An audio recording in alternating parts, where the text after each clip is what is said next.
واجب الاحترام، آج تراویح میں آپ حضرات نے قرآن کریم کی تکمیل کی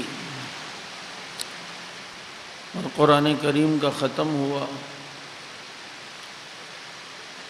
اللہ رب العزت کا شکر ہے کہ اللہ نے ہمیں قرآن سننے سنانے والوں میں سے بنایا ہے، اور یہ قرآن کریم کا معجزہ ہے کہ اس کے لاکھوں حافظ آج بھی دنیا میں موجود ہیں، اور ایک محتاط اندازے کے مطابق صرف پاکستان میں 90 لاکھ حافظ قرآن موجود ہیں۔ آپ حضرات کو آواز سمجھ آ رہی ہے؟ اچھا، مجھے ایسا لگ رہا ہے کہ نہیں آ رہی۔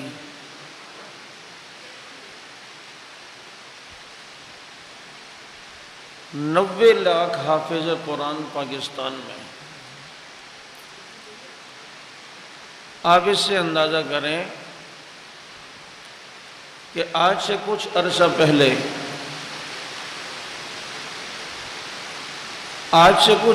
پہلے تراویح میں سنانے کے لیے حافظ قرآن نہیں ملتا تھا۔ کئی مسجدوں میں سورہ تراویح ہوتی تھی، لوگ پنجاب سے پہلے سے حافظوں کو بک کرواتے تھے، کراچی والے۔ کئی مسجدیں سورہ تراویح کے ساتھ تراویح پڑھا کرتی تھیں، لیکن اب اللہ کا شکر ہے، میں کہا کرتا ہوں کہ اب تراویح ہے، مسجدوں میں تراویح، مسجد کی چھت پہ تراویح، روڈوں پہ تراویح، پارکوں میں تراویح، اسپتالوں میں تراویح، اسکولوں میں تراویح، گھروں میں تراویح، ٹینٹ لگا کر روڈوں پہ تراویح، گلیوں میں تراویح، سڑکوں پہ تراویح، اسکولوں میں تراویح، اسپتالوں میں تراویح۔ میں نے ایک جگہ دیکھا کہ باڑے میں بھی تراویح،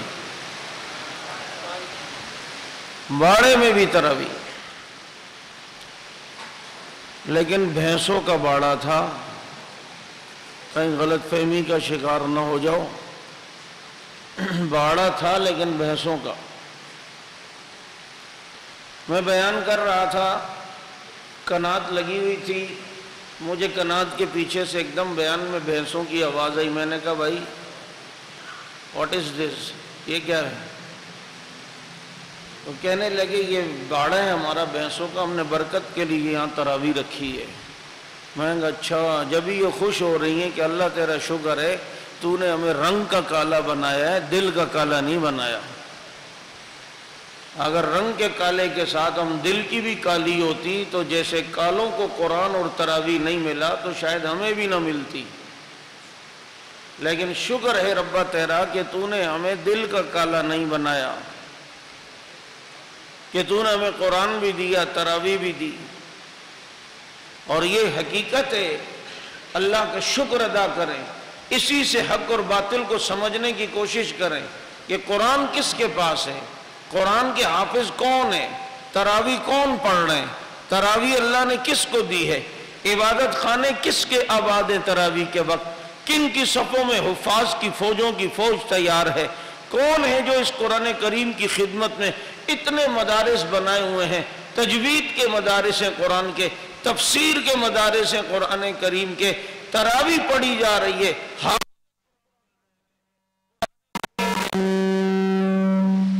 قرآن کریم کے حافظ بھی موجود ہیں۔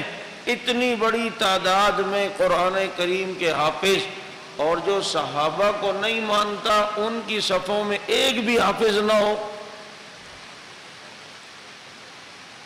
سمجھ آ رہی ہے بات یا نہیں؟ کوئی سبحان اللہ ماشاءاللہ پہ پابندی لگائی ہوئی مولانا صہیب ندیم نے؟ نہیں، میرے خیال میں پابندی انہوں نے لگائی ہوگی کہ سبحان اللہ بولنے سے کرونا آئے گا، کیونکہ 21 رمضان تو ختم ہو گیا نا، شیعوں کے جلوس نکل گئے، اب تو کرونا آئے گا۔ ایک کرونا بھی اتنا سیاںا ہے، دیکھ کر آتا ہے کہ کون آئے کہ ہائے، کب آؤں کب نہ آؤں۔ عید کے دنوں میں اگلوں کی شاپنگ جائے، لوگوں کا کاروبار جائے، سب کچھ جائے، لیکن جب تک جلوس ہے تو کرونا نہیں ہے. جب وہ ختم ہو گیا تو رات کو، کل ان کا آخری یوم القدس کا جلوس تھا، تو رات کو ہی لاک ڈاؤن سخت کر دیا، ساری دکانیں بند. اور یہ کمزوری ہماری ہے، یہ سستیاں ہماری ہیں. یہ سنی قوم ساری جاگی ہوئی ہوتی نا تو کسی کے باپ میں اتنی ہمت نہیں تھی کہ یہاں کوئی اپنا مذہبی تشخص مسلط کرتا. یہ ہماری غفلتوں کی وجہ سے یہ سب کچھ ہو رہا ہے. کب تک ایک جماعت ہے وہی کام کرتی رہے گی؟ یہ کام صحابہ کے دفاع کا اور صحابہ کے دشمنوں کے تعاقب کا، یہ سارے مسلمانوں کا ہے. بات سمجھ آ رہی ہے یا نہیں؟ تو میں عرض کر رہا تھا، اللہ نے قرآن دیا، قرآن کے حافظ دیے، اور یہ سب کے سب وہ ہیں کہ جو حضرات صحابہ کرام کی محبت اپنے دل میں لیے ہوئے ہیں. حضور اکرم صلی اللہ علیہ وسلم کے یاروں کی محبت اپنے دل میں بسائے ہوئے ہیں. میرے دوستو، آج الحمدللہ ہم قرآن کریم پڑھتے ہیں، پڑھاتے ہیں، حافظ ہیں. میں ساتھیوں سے کہا کرتا ہوں کہ دیکھو، نبی اور صدیق جب غار میں گئے تو پہلے ابو بکر صدیق غار میں گئے، پھر غار میں نبی پیچھے گئے، پھر جناب ابو بکر نے جا کے پہلے صفائی کی، پھر نبی آئے. جب نبی غار ثور میں گئے تو پھر پیچھے وحی لے کر جبریل بھی قرآن لے کر آ گیا. ثانی اثنین اذ ہما فی الغار اذ یقول لصاحبہ لا تحزن ان اللہ معنا. یہ میرا اور آپ کا دل یہ بھی بمنزل غار کے، ادھر پہلے ابو بکر کی محبت آئے گی تب نبی کی محبت آئے گی. جب نبی کی محبت آئے گی تب سینے میں قرآن آ کر حافظ قرآن بن سکتا ہے. لیکن اگر دل کے غار میں صدیق نہیں آتا، وہاں نبی نہیں آتا، اور جہاں نبی نہیں آتا وہاں قرآن نہیں آتا. جہاں قرآن نہیں آتا وہاں حافظ قرآن نہیں بنتا. حافظ قرآن دل کے غار میں قرآن لانے کے لیے ضروری یہ ہے کہ ابو بکر صدیق کو محبت کے ساتھ ماننا پڑے گا، ورنہ نہیں. بات یہی ہے یا نہیں ہے؟ اور قرآن کریم یہ عظیم کتاب ساری دنیا میں ایک ہی طرح پڑھی جا رہی ہے. اس میں تبدیلی نہیں آئی، چینجنگ نہیں آئی، اس کے اندر رد و بدل نہیں ہوا، تبدیلی نہیں ہوئی. پوری دنیا میں قرآن ایک ہی طرح پڑھا جا رہا ہے. میں مثال دیا کرتا ہوں کہ دیکھیں، مشرق مغرب شمال جنوب سب جگہ دیکھو ایک ہی قرآن کریم پڑھا جا رہا ہے. سارے مسلمان الحمد سے والناس تک ایک ہی قرآن پڑھ رہے ہیں. عیسائی اس وقت دنیا کا تسلط چاہتے ہیں، لیکن عیسائیوں کی بائبل ساری دنیا میں ایک طرح نہیں ہے. فرانس والوں کی الگ ہے، یہاں پاکستان والوں کی انجیل الگ ہے، ویٹیکن روم والوں کی الگ ہے، امریکہ والوں کی الگ ہے. ان سے پوچھو کہ تم پہلے اپنی ایک کتاب کو پر تو متفق ہو، پھر تم دنیا میں تسلط کرو. لیکن یہ قرآن کریم ساری دنیا میں ایک ہی طرح ہے، الحمد سے والناس تک. پاکستان کے حافظوں سے سنو یہی قرآن سنائیں گے، افریقہ کے حافظوں سے سنو یہی قرآن سنائیں گے، سعودیہ کے حافظوں کے سنو یہی قرآن سنائیں گے. اب ساری دنیا میں قرآن صحابہ لے کر گئے نا، ساری دنیا میں قرآن صحابہ لے کے پھیلے نا. بات سمجھنا، آج جو بدبخت اعتراض کرتے ہیں صحابہ پر کہ انہوں نے قرآن تبدیل کر دیا، قرآن چینج کر دیا، اور میں نے کہا ظالم، یہ ساری دنیا میں قرآن ایک ہی طرح پڑھا جانا یہ قرآن کی عظمت کی بھی دلیل ہے اور صحابہ کے ایماندار ہونے کی بھی دلیل ہے. کیوں میں یہاں سے 4 آدمیوں کو اٹھاؤں اور میں کہوں یار یہ میری بات سوراب گوٹھ میں فلاں کو پہنچا دو، دوسرے سے کہوں میری یہ بات سرجانی میں فلاں کو پہنچا دو، آپ میں سے تیسرے سے کہوں یہ بات اورنگی ٹاؤن میں فلاں کو پہنچا دو، چوتھے سے کہوں میری یہی والی بات صدر میں فلاں کو پہنچا دو. آپ چاروں سمتوں میں 4 لوگ گئے میرے پیغام کو لے کر، جن لوگوں کے پاس گئے وہ مجھے کبھی اتفاق سے مل گئے، میں نے ان سے پوچھا یار میرے وہ قاصد آئے تھے، میرے وہ ساتھی آئے تھے، کوئی پیغام دے کر گئے، وہ اگر چاروں ایک ہی طرح کی بات کریں تو کیا دلیل ہے؟ میرے قاصد ایماندار تھے، یہ کامل الضبط تھے، حافظہ ان کا مضبوط تھا، کیونکہ جو بات میں نے انہیں دی چاروں نے وہی والی بات پہنچائی ہے، جبھی تو جنوں تک پہنچائی ہے وہ چاروں وہی والی بات کر رہے ہیں جو میں نے ان کو بتائی تھی۔ لیکن کچھ دنوں بعد اگر وہ 4 آدمی جن کے پاس میں نے اپنے آدمی بھیجے وہ مجھے ملیں اور میں ان سے کہوں میرے قاصد آئے تھے، میرے کارکن آئے تھے، میرے ساتھی آئے تھے، وہ کہیں جی آئے تھے، اچھا کوئی پیغام دیا؟ صدر والا کچھ اور بول رہا ہو، سوراب گوٹھ والا چینج کر کے بول رہا ہو، فلاں والا کچھ اور بول رہا ہو، اورنگی والا کچھ اور بول رہا ہو، تو پتہ چلتا ہے میرے قاصدوں نے ڈنڈی ماری ہے، یہ ایماندار نہیں تھے، انہوں نے گڑبڑ کی ہے۔ سنو، میرے پیغمبر عجم میں نہیں آئے، عرب میں رہے، ساری دنیا میں مدینے سے نبی سے قرآن لے کر پھیلنے والے صحابہ ہیں، قرآن دنیا تک پہنچانے والے صحابہ ہیں، یہ ساری دنیا میں قرآن ایک ہی طرح پڑھا جا رہا ہے۔ پتہ چلتا ہے نبی کا قرآن لے کر جو صحابہ مشرق میں گئے یہی والا لے کر، جو مغرب میں گئے یہی والا لے کر، جو شمال میں گئے یہی والا لے کر، جو جنوب میں گئے یہی والا لے کر، ساری دنیا میں ایک ہی طرح پڑھا جانے والا قرآن، قرآن کی عظمت کی بھی دلیل ہے، صحابہ کی عدالت کی بھی دلیل ہے، صحابہ کے ایماندار ہونے کی بھی دلیل ہے۔ ڈنڈی مارنی ہوتی اس زمانے میں مار سکتے تھے، ابھی تو میں ایک پیغام دے کے آپ کو بھیجوں صدر میں فلاں کو یہ میری بات پہنچاؤ، پیچھے سے موبائل نکالوں گا، آدھے گھنٹے بعد فون کر کے بھی تصدیق کر سکتا ہوں، یار وہ بندہ آیا تھا اس نے تجھے کوئی بات بتائی، آپ گڑبڑ نہیں کر سکتے۔ لیکن آج سے 1400 سال پہلے کوئی موبائل نہیں، کوئی کمیونیشن کا نظام نہیں، کوئی ایسا سسٹم نہیں، اگر کوئی گڑبڑ بھی کرے مدینے تک بات پہنچتے پہنچتے بھی سال لگیں۔ یہ ساری دنیا میں قرآن ایک ہی طرح جو پڑھا جا رہا ہے، یہ صحابہ کی عظمت کی دلیل ہے یا نہیں ہے؟ ان کی عدالت کی دلیل ہے یا نہیں ہے؟ سمجھنے کی کوشش کرو حضرات صحابہ کرام رضوان اللہ علیہ مجمعین کو، کہ آج ہمیں جو قرآن ملا ہے تو کس کے صدقے؟ بولو، یہ تراویح پڑھ رہے ہیں تو کس کے صدقے؟ یہ روزے رکھ رہے ہیں تو کس کے صدقے؟ یہ نہیں تو پھر دین نہیں، صحابہ ہیں تو دین ہے۔ اور یہ بات میری جذبات اور تقریر پر مبنی نہیں ہے، یہ بدر میں جب نبی صحابہ کو لے کر آئے تو نبی نے کہا تھا اللہ اگر یہ نہ رہے تو تیرا نام لینے والا کوئی نہیں ہوگا، یہ ہوں گے تو تیرا نام لینے والے ہوں گے، یہ نہیں تو تیرا نام لینے والا پھر کوئی بھی نہیں۔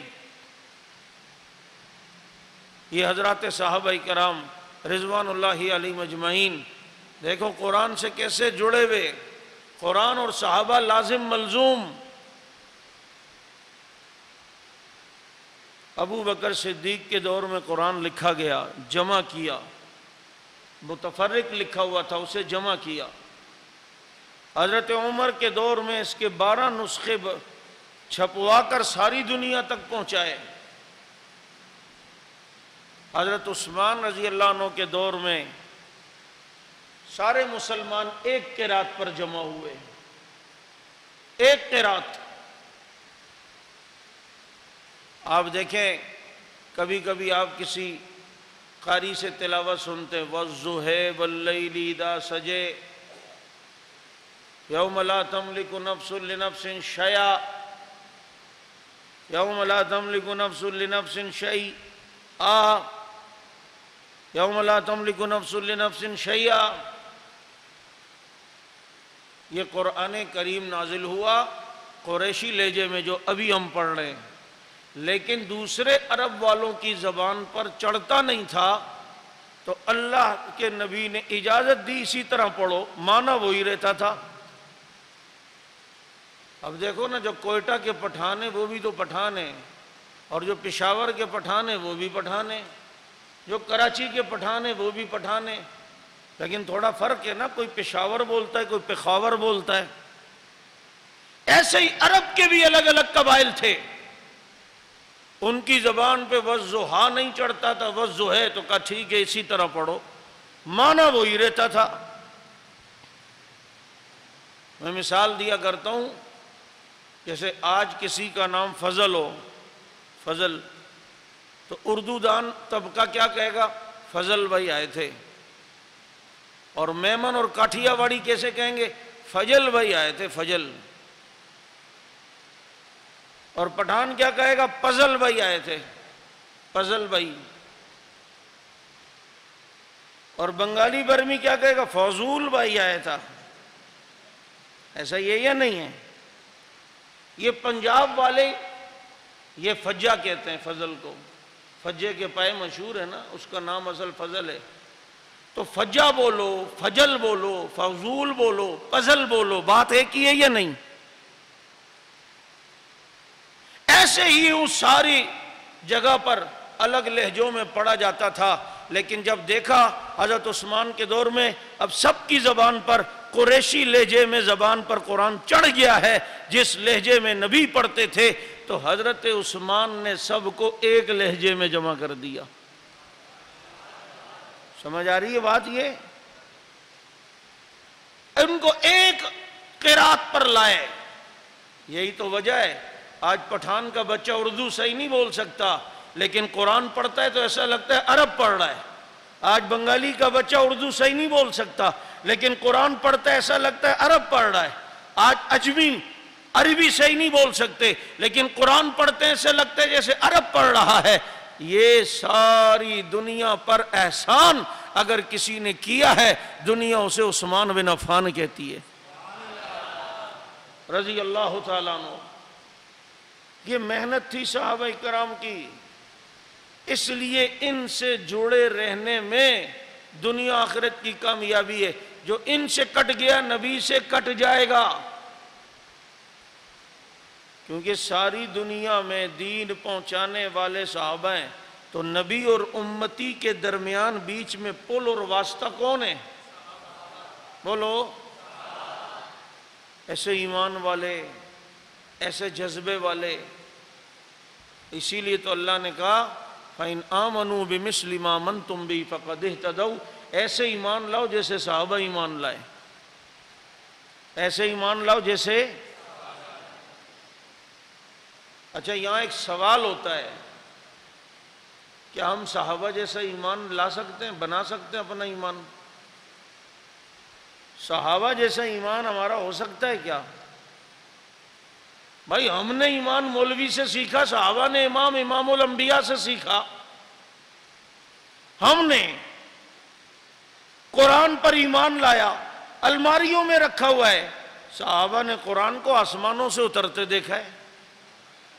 ان کا ایمان تو اتنا مضبوط، کھجوریں چھوڑ کر پکی ہوئی تبوک میں جا رہے ہیں، اپنا کاروبار چھوڑ رہے ہیں، اپنا سب کچھ نبی پہ لٹا رہے ہیں، اپنے آپ کو نبی کے سامنے پیش کر رہے ہیں، اپنی جانوں کے نذرانے دے رہے ہیں، تیر کھا کے فزت ورب الکعبہ کہہ رہے ہیں، اور پھر جناب نبی کے پیچھے نمازیں پڑھ رہے ہیں، نبی کا ساتھ دے رہے ہیں، پیغمبر کی زیارتیں کر رہے ہیں، پیغمبر کا دیدار کر رہے ہیں، حسن و جمال جہاں آرا کا دیکھ رہے ہیں، واللیل والی زلفوں کی زیارت کر رہے ہیں، والضحیٰ والے چہرے کو دیکھ رہے ہیں، ما زاغ البصر والی آنکھوں کو دیکھ رہے ہیں۔ بابا ہمارا ایمان ان کے ایمان کی طرح کہاں ہو سکتا ہے؟ وہ تو اتنا پختہ ایمان والے ہیں کہ جناب سامنے دریا آتا ہے، دریا کی بھی پرواہ نہیں کرتے، اور گھوڑوں کو دریا کے اوپر بھی بھگاتے ہیں کہ دشت و دشت دریا بھی نہ چھوڑے ہم نے، باہر ظلمات میں دوڑا دیے گھوڑے ہم نے۔ ان کا ایمان تو اتنا مضبوط کہ حجاج بن یوسف حضرت انس کو ڈھونڈ رہا تھا، حضرت انس کو گرفتار کرنے کے لیے روپوش تھے، آخر پکڑے گئے، ہاتھوں میں زنجیریں، پاؤں میں باندھ کر لائے، اور حجاج ظالم بادشاہ انس کے سامنے کھڑا ہوا حضرت انس رضی اللہ عنہ کے سامنے، کہا بہت ستایا انس، اب نہیں چھوڑوں گا تمہیں، دیکھو کیسے قتل کرتا ہوں تمہیں۔ حضرت انس رضی اللہ عنہ فرمانے لگے تو مجھے قتل کر ہی نہیں سکتا۔ کہا کیوں بھائی، میرے لیے کیا مشکل ہے؟ کہا میں نے اپنے نبی سے ایک دعا سیکھی ہے، جو وہ پڑھ لے تو اسے کوئی بھی کچھ نہیں کر سکتا، اور صبح وہ دعا میں پڑھ چکا ہوں۔ اتنا ایمان۔ حجاج نے کہا جلدی اس کو کھولو، جلدی چھوڑو اور رہا کر دو، جاؤ انس باہر نکلو، آزاد ہو۔ چمچے تھے نا حجاج کے، اس نے کہا انہوں نے اتنی مشکل سے انس پکڑا گیا اور آپ نے چھوڑ بھی دیا، کیوں؟ تو حجاج نے کہا میں نے انس کے دونوں کندھوں پر شیر بیٹھے ہوئے دیکھے، تھوڑی دیر کرتا تو مجھ پہ حملہ کر کے چیر پھاڑ کے رکھ دیتے۔ اتنی نبی کی بات پر اعتماد تھا۔ اللہ کے نبی صحابہ کی مجلس میں بیٹھے اور نبی نے فرمایا کہ اگر کسی پہ کبھی کوئی تکلیف آئے کہ اس کا کوئی مال تلف ہو جائے، کوئی نعمت اللہ اسے چھین لے، اور وہ فوراً ایک دعا پڑھ لے، اللہم اجرنی فی مصیبتی واخلف لی خیرا منہا، تو جو چیز اس سے ضائع ہوئی اللہ اس سے بہتر چیز عطا فرمائے گا۔ یہ بات سنی صحابہ نے، ابو سلمہ بھی بیٹھے ہوئے تھے، یہ ابو سلمہ رضی اللہ عنہ آئے، گھر پہ اپنی بیوی ام سلمہ رضی اللہ عنہ کو بتایا، آج نبی نے یہ دعا بتائیے کہ جو مصیبت کے وقت یہ پڑھ لے، اگر کوئی چیز اس سے ضائع ہو گئی اللہ اس کے بہتر نعم البدل دے گا۔ اللہم اجرنی فی مصیبتی واخلف لی خیرا منہا۔ حضرت ام سلمہ نے یاد کر لی۔ کچھ عرصے بعد، کچھ دنوں بعد حضرت ابو سلمہ کا انتقال ہو گیا۔ حضرت ام سلمہ کو کسی نے بتایا آپ کے شوہر کا انتقال ہو گیا، فوراً حضرت ام سلمہ نے انا للہ پڑھی اور یہ دعا پڑھ لی۔ حضرت ام سلمہ کہتی ہیں عدت کے درمیان مجھے ایسا ہی خیال آیا، یہ دعا تو میں نے پڑھی ہے لیکن مجھے ابو سلمہ سے بہتر شوہر کون ملے گا؟ ابو سلمہ سے بہتر مجھے کون سا ملے گا؟ اور نبی نے دعا تو بتائی، میں نے تو وہ دعا تو پڑھی کہ جو چیز ضائع ہو اللہ تمہیں اس سے بہتر دے گا، لیکن مجھے ابو سلمہ سے اچھا شوہر کہاں سے ملے گا؟ حضرت ام سلمہ کہتی ہیں اس دعا کا اثر تو میں نے اس وقت دیکھا جب میری عدت ختم ہوئی اور میرے لیے امام الانبیاء کے نکاح کا پیغام آ گیا، حضور اکرم صلی اللہ علیہ وسلم کے نکاح کا پیغام آیا۔ کہتی ہیں مجھے اس دعا کا اثر پتہ چلا کہ اتنی سی دعا کی برکت کہ اللہ نے مجھے امہات المومنین میں شامل کر دیا۔ وہ تو ایسے ایمان والے تھے صحابہ، خدا کی قسم ان کے ایمان کا حال یہ کہ سامنے شیر آ گیا، لوگ کھڑے ہوئے، رستے میں رش لگا ہوا، حضرت ابن عمر جا رہے ہیں، دیکھا لوگ کھڑے، بھائی کیوں کھڑے ہو ادھر؟ کہا جی وہ سامنے گزرنے والی جگہ پہ شیر بیٹھا ہے تو اس لیے کوئی نہیں جا رہا۔ ابن عمر گئے، شیر کے کان کو پکڑا اور کہا میرے نبی نے صحیح فرمایا ہے، جو لوگ اللہ سے نہیں ڈرتے ساری دنیا اسے ڈراتی ہے۔ یہ بات کی اور شیر وہاں سے بھاگ گیا۔ کہا آ جاؤ آ جاؤ، اور سارے لوگ پھر وہاں سے گزرنے لگے۔ شیر نے انہیں کچھ نہیں کہا۔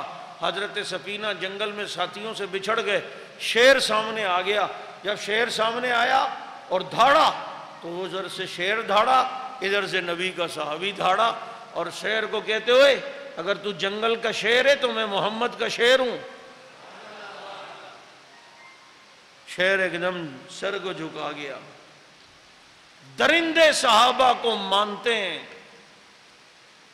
لیکن جو درندوں سے بھی گئے گزرے وہ صحابہ کو نہیں پہچانتے، ان کو صحابہ کی قدر نہیں ہے، درندے بھی مانتے ہیں۔ شیر دیکھو، میں ایک ریسرچ پڑھ رہا تھا، ایک بزرگ کہتے ہیں کہ ہم افریقہ کے جنگلات میں سیر کر رہے تھے تو ہمیں بہت مضبوط جالی والی گاڑی میں لے کر گئے کہ آؤ آپ کو شیر دکھاتے ہیں۔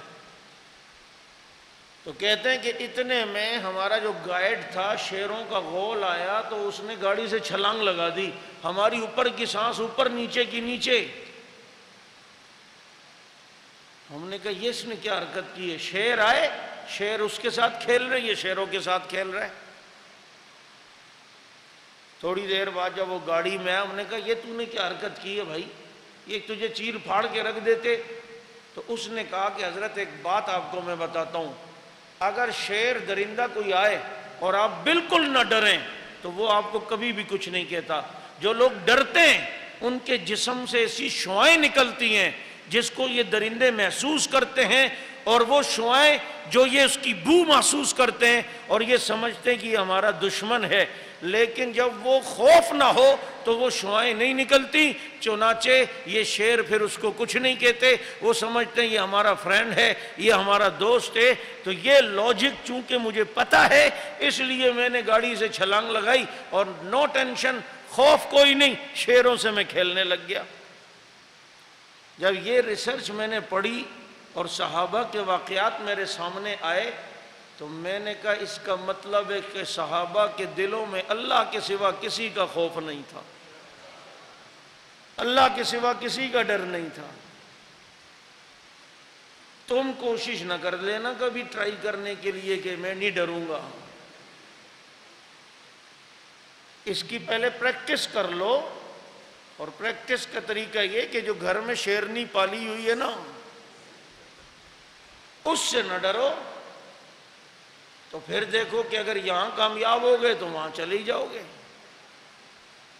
اگر یہاں کامیاب ہو گئے تو وہاں کام بن جائے گا۔ لیکن اگر گھر کی شیرنی قابو میں نہیں ہے تو پھر اس شیر سے پنگا نہ لینا۔ مولوی کی تقریر تو سنتے ہو لیکن فوراً ہر بات پہ عمل بھی نہیں ہوتا چاہیے۔ اور کسی نے کسی مولوی صاحب سے کہا نا، مولوی صاحب اگر جنگل میں شیر آ جائے اور ہم نماز پڑھ رہے ہوں تو نماز جاری رکھنی چاہیے یا توڑنے کی اجازت ہے؟ تو مولوی صاحب نے کہا اگر وضو باقی رہے تو پھر جاری رکھ سکتے ہیں آپ، وضو باقی رہے تو، کیونکہ بہت سے ایسے صوفی ہیں نا جو بہت صوفی بننے کی کوشش کرتے ہیں اور ان کو فقہی مسئلہ نہیں، اسی لیے صوفی بھی بنو لیکن فقی بھی بنو، عالم بھی بنو، مسئلہ بھی پتہ ہو۔ آج کے صوفی نماز پڑھ رہے ہیں، مکھی اگر تنگ بھی کر رہی ہے یا یہاں خارش بھی ہونے لگی، نہیں کروں گا خارش، بالکل نہیں، نماز کے خشوع میں رہوں گا۔ اچھا پوری نماز میں توجہ خارش کی طرف ہے، ابے تھوڑا سا یوں کر کے ادھر سے توجہ ہٹ جائے گی، اللہ کی طرف تو جائے گی نا۔ یہ اس کے لیے ہے کہ خارش نہ کر جس کی نماز بھی حضرت علی کی طرح ہو کہ تیر نکال لو اور انہیں پتہ بھی نہ چلے۔ علی کی طرح نماز اگر آتی ہے تو پھر یوں کرو، اگر علی جیسی نماز نہیں تو پھر تجھے اس طرح کی بات کرنے کی ضرورت ہی نہیں۔ حضرت علی المرتضیٰ کو تیر لگا ہے اور کہتے ہیں لوگ نکالیں، کہا بھئی تکلیف ہوگی، اچھا ایک کام کرو نماز پڑھنے لگوں گا نا پھر نکال لینا، پتہ ہی نہیں چلے گا۔ نماز کی نیت کی، ساتھیوں نے دیکھا علی نماز پڑھ لیں، جا کے تیر نکالا، حضرت علی کو پتہ ہی نہیں، سلام پھیر کے کہا کیا ہوا تیر کا کام نے تو نکال بھی لیا۔ واہ علی واہ، بولو واہ علی واہ، چمن چمن کلی کلی، ایسی نماز ہے تو پھر ٹھیک ہے، ورنہ تھوڑا سا یوں کر لو تو کوئی مسئلہ نہیں ہے، تاکہ توجہ نماز کی طرف ہو۔ تو صوفی بننے کے لیے بھی فقیہ بننا ضروری ہے۔ سمجھ آ رہی ہے بات یا نہیں آ رہی؟ تو بعض دفعہ صوفی صاحبان ہوتے ہیں، ادھر جماعت کھڑی ہوئی ہے اور حضرت مسواک پہ لگا ہوا ہے، سنت ہے یار، ادھر جو تیرا فرض جا رہا ہے اس کا کیا کرے گا؟ ابے جلدی سے وضو کر وہاں پہنچ۔ تو ایسے صوفی بعض دفعہ سمجھ رہے ہوتے ہیں ہم بہت بلندی پہ جا رہے ہیں، حالانکہ وہ پستی پہ جا رہے ہوتے ہیں۔ میں نے ایک کو دیکھا سجدے میں جا کے یوں ہاتھ کر کے دعائیں کر رہے ہیں، جیسے ہم یوں دعا کرتے ہیں نا، تو سجدے میں بھی اس کی پشت جو ہے نا وہ زمین پہ لگی ہوئی تھی۔ بعد میں نے اس کو کہا یہ کیا طریقہ ہے بھائی؟ کہتے ہیں سجدے میں یوں نہیں، میں نے کہا سجدے میں بھی یوں ہی دعا کرنی ہے۔ اللہ کے نبی نے کبھی یوں دعا کی ہے؟ یہ کون سا سجدہ کر رہا ہے کہ پیشانی لگی ہے لیکن ہاتھ اوپر کیے ہوئے؟ سجدے میں بھی دعا یوں ہی کرنی ہے بابو، یوں نہیں کرنی.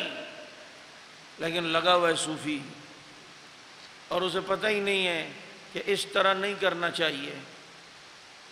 اس لیے مسائل پوچھ کے علماء سے، کیونکہ یہاں پر آج کل سب سے بڑا مولوی وہ فیس بک ہے، حضرت دامت برکاتہم العالیہ. وہاں جو چیز آئے گی بس ہم کہیں گے یہ ہے، جو حدیث آئی اس کو آگے سینڈ کریں گے، جو بات آئی اس کو. پہلے حدیث کی تحقیق تو کرو، نبی نے فرمایا ہے یا نہیں. اور پھر اتنے سیانے ہیں کہ نیچے لکھا ہوا بھی ہوتا ہے اگر آپ کے دل میں نبی کی محبت ہے تو آپ اس کے سینڈ کر دیں، تو فوراً اس کو میسج کیا کر، اگر تیرے دل میں نبی کی محبت ہے 100 روپے کا بیلنس بھیج، میں 10 آدمیوں کو سینڈ کروں گا. اب دیکھو نا، میں نے اس دن بھی ایک جگہ کہا حدیث اپنی طرف سے بنائی ہوئی ہیں. ابھی جمعۃ الوداع گزرا ہے، کل میسج چل رہے تھے کہ جو جمعۃ الوداع کو جمعے کی نماز کے بعد 4 رکعت نماز پڑھے، سورہ فاتحہ کے بعد یوں پڑھے اور یوں کرے اور یوں کرے، ساری زندگی کی جتنی بھی نمازیں قضا ہوئی ہوں گی وہ ادا ہو جائیں گی. میں کہا وہ تو بڑے مزے ہیں. بس دعا کرو روزوں تک، جمعۃ الوداع تک مرو نہیں، پھر پورے سال نمازیں نہ پڑھو. بس جمعۃ الوداع ہے 4 رکعت پڑھو، جان چھوٹ گئی چھٹی. اور پھر منسوب کرتے ہیں نبی کی طرف کہ حضور نے فرمایا. نعوذ باللہ، حضور نے من کذب علی متعمدا فلیتبوأ مقعدہ من النار. نبی فرماتے ہیں میری طرف جھوٹی بات منسوب کی، اپنا ٹھکانہ جہنم بنا لے. کتنی غلط بات لوگوں نے مشہور کی ہے. حدیث میں آتا ہے کسی کافر کو بھی کافر نہیں کہنا چاہیے، پتہ ہے؟ میں نے کہا کہاں آتا ہے حدیث میں؟ کون سی حدیث میں آتا ہے؟ کہتے ہیں کافر کو کافر نہیں کہنا چاہیے، حدیث میں آتا ہے. اور بھائی کون سی حدیث میں آ گیا؟ کس نے بول دیا؟ کہتے ہیں نا وہ کافر کو بھی کافر نہ کہو، کیا پتہ کب مسلمان ہو جائے. تو میں نے کہا مسلمان کو بھی مسلمان نہ بولو، کیا پتہ کب کافر ہو جائے. کیا خیال ہے؟ کیونکہ حدیث میں آتا ہے نا، مسلم شریف کی روایت ہے، صبح ایسا وقت بھی آئے گا کہ صبح کو ایک شخص مسلمان ہوگا، شام کو کافر ہو جائے گا، شام کو مسلمان ہوگا، صبح کافر ہو جائے گا. اللہ ہمارے ایمان کی حفاظت فرمائے. اب دیکھو بات کیا تھی، اس کو پتنگڑ کیا بنایا. فقہاء نے مسئلہ یہ لکھا ہوا ہے کہ کوئی کافر جا رہا ہو اس کو پیچھے سے مخاطب کر کے کافر نہ کہو، او کافر کے بچے بات سن، او عیسائی، او کھٹمل بات سن. یہ طریقہ صحیح نہیں ہے. کسی کو فرد واحد کو معین کر کے بات کرنا، او مرزائی کے بچے بات سن، یہ غلط ہے. اس کو مکروہ لکھا ہے اور یہ بھی فقہ کا مسئلہ ہے. لیکن جو قوم اگر عقیدہ کفریہ رکھتی ہو اس قوم کو کافر کہنا تو نبی کی سنت ہے. اللہ نے قرآن میں کہا ہے قُلْ يَا أَيُّهَا الْكَافِرُونَ. بات سمجھ آئیے یا نہیں؟ ہم چونکہ مسئلہ آدھا سمجھتے ہیں اور جو مشہور ہوتی ہے بات اسی کو ذہن میں بٹھائے ہوئے ہوتے ہیں، تو اس لیے پھر مولوی کی بات ہمیں صحیح سمجھ میں نہیں آتی. تو میں نے یہ بات عرض کی شروع میں، بات نکل نہ جائے کہ ایسا ایمان لاؤ جیسے صحابہ ایمان لائے. تو صحابہ جیسا تو ہم ایمان لا نہیں سکتے. تو پھر اس آیت کا کیا مطلب ہے؟ مقصود کیا ہے؟ پھر اس سے ہم سے لیا کیا جا رہا ہے؟ مطالبہ کیا ہے؟ تو بھائی مطلب یہ ہے کہ ان باتوں پر ایمان لاؤ جن جن باتوں پر صحابہ ایمان لائے.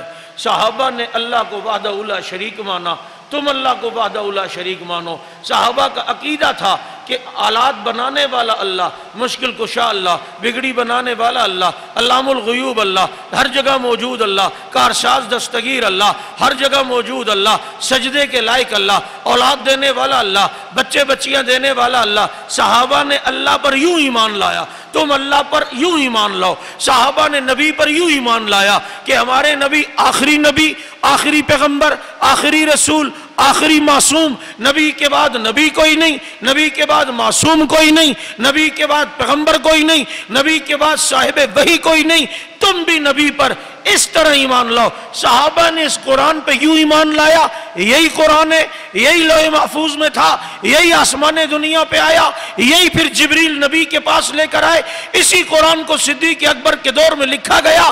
تم بھی اپنے آپ پر اسی طرح قرآن کے متعلق ایمان لاؤ۔ تو جن جن باتوں پر جس طرح صحابہ ایمان لائے، ان باتوں پر اس طرح تم بھی ایمان لاؤ۔ یہ مطلب ہے فَإِنْ آمَنُوا بِمِثْلِ مَا آمَنْتُمْ بِهِ فَقَدْ اهْتَدَوْا، ایسے ایمان لاؤ جیسے صحابہ ایمان لائے کہ راہ ملتی ہے شب کو تاروں سے، ہدایت ملتی ہے محمد کے یاروں سے۔ بات سمجھ آ گئی یا نہیں آ گئی؟ قرآن اور صحابہ، ہم نے ابھی چھٹیوں میں دورہ تفسیر کروایا، 1226 آیات، یہ وہ آیات جو نبی کے صحابہ کی شان میں نازل ہوئی ہے۔ کتنی؟ اور بھی ہیں لیکن ہم نے اتنی جمع کی ہے، 1226۔ ایک آیت بھی بہت تھی بابو، یہ 1226 آیات صحابہ کے بارے میں، یہ اتنے اللہ کے لاڈلے ہیں آپ اس کا تصور بھی نہیں کر سکتے۔ صحابہ کو قرآن سے پرکھو، قرآن سے سمجھو، تاریخ سے نہیں۔ اس وقت سوشل میڈیا پہ جو ایرا غیرہ نتھو خیرہ اٹھتا ہے صحابہ کرام کو ڈسکس کر رہا ہوتا ہے، صحابہ کو موضوع بنایا ہوا ہوتا ہے، ان پر تنقید کر رہا ہوتا ہے۔ خصوصاً سوشل میڈیا پہ ایک نام مرزا محمد علی انجینئر کا نام سنا ہے؟ انجینئر لکھتا ہے، حالانکہ ہے پلمبر لیکن انجینئر۔ یہ ایسے یہ جیسے ختنہ کرنے والے کو ہم ڈاکٹر لکھنا شروع کر دیں کہ حضرت ڈاکٹر ہیں، تو وہ پلمبر ہے، اسے انجینئر۔ اور ساری زندگی اس بدبخت نے یہی کام کیا ہے کہ لوگوں کے ذہنوں میں صحابہ کے بارے میں شکوک و شبہات ڈالتا ہے۔ یہ اس کو بولو اپنے باپ کے بارے میں تو کبھی ریسرچ کر، ڈسکس کرو، اور دنیا میں لوگ ہیں ان کے بارے میں ریسرچ کر، قائد اعظم کے بارے میں کر، اسی طریقے سے لیاقت علی خان کے بارے میں کر، دوسرے کی کرے گا؟ کبھی نہیں کرے گا۔ ایک ابو بکر عمر عثمان علی لاوارث ملے ہوئے، ایک حضرت معاویہ لاوارث ملے ہوئے، جس کو دیکھو دین کے بارے میں عجیب موضوعات، داڑھی کو ڈسکس کیے ہوئے ہوتے ہیں لوگ، داڑھی یوں رکھنی چاہیے، یوں رکھنی چاہیے۔ اچھا جسم میں اور بھی علاقہ غیر کے بھی بال ہیں، ادھر ڈسکس نہیں ہوتی کبھی بھی، سب کو ملے ہوئے تو داڑھی کے بال ملے ہوئے۔ یا مصیبت یہاں پر یہ ہے، جس ارے غیر نتھو خیرے کو دیکھو دین کا ٹھیکیدار بنا ہوا ہے۔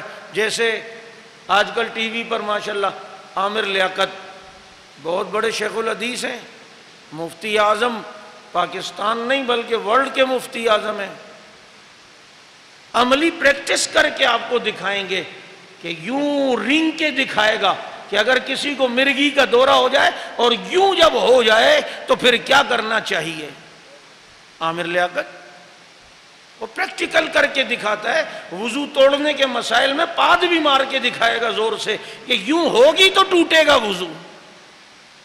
اتنے ایکسپیرینس ہے ان کو ماشاءاللہ، اور بہت ہی تجربہ کار عالم دین ہے، وہ ہمیں دین سکھا رہے ہیں۔ سارا سال کنجر خانہ لگاؤ، رمضان میں آ کر کبھی وسیم بدامی دین کا ٹھیکیدار ہے، کبھی عامر لیاقت دین کا ٹھیکیدار ہے، کبھی اور دوسرے تیسرے دین کے ٹھیکیدار ہیں۔ یہ دین اتنا لاوارث ہے،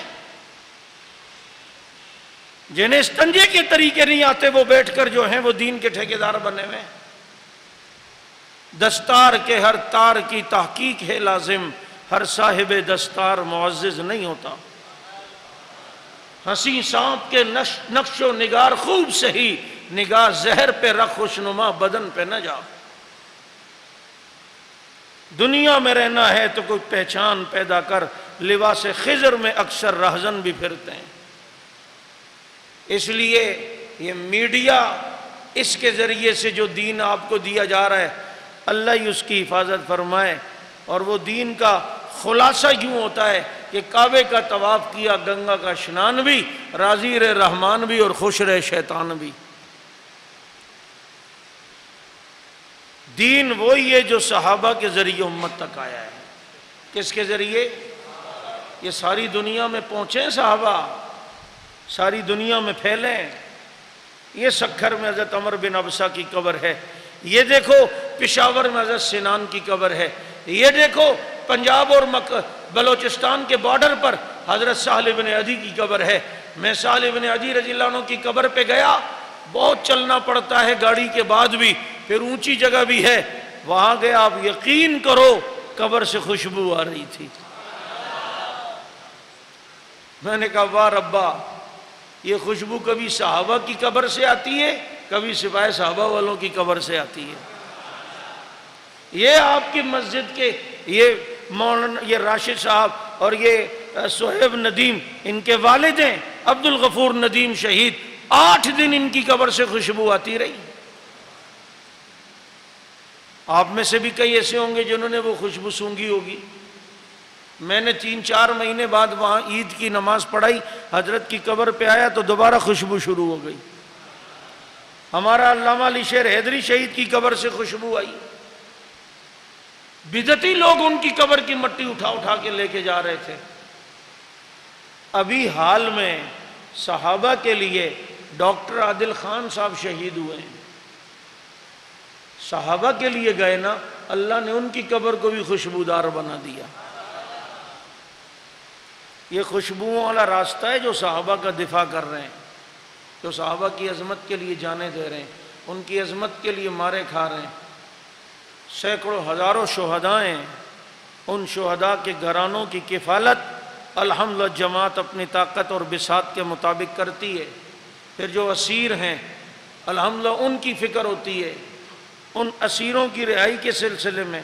اور نبی نے فرمایا جس نے کسی مسلمان قیدی کو رہا کرایا وہ ایسا ہے جیسے اس نے مجھ محمد کو رہا کروایا ہو۔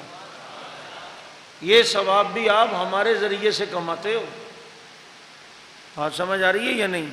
اس لیے میں زیادہ لمبی چوڑی بات آپ سے نہیں کروں گا۔ اگر یہ کام حق اور سچ ہے اور آپ سمجھتے یہ کام ہونا چاہیے تو صحابہ کی ناموس کے لیے جو لوگ دنیا سے گئے ان کے لیے، ناموس صحابہ کے کام کرنے والوں کے لیے، اور اس پہ جو قربانیاں لگی ہیں ان کے بیواؤں، یتیموں اور اسیروں کے سلسلے میں آپ کو اللہ نے جو طاقت دی ہے، آپ یہاں پر اپنی زکوٰۃ، فطرہ اور عطیہ اس کے ذریعے سے تعاون کریں۔ پھر اس کے بعد انشاءاللہ دعا ہوتی ہے، اور یہ 2-3 منٹ آپ کے لگیں گے، اٹھ کے آتے جائیں، چل کے آئیں، ہم اتنے دور سے آئے ہیں، آپ بھی آئیں گے، ایک ایک قدم پر نیکی ملے گی۔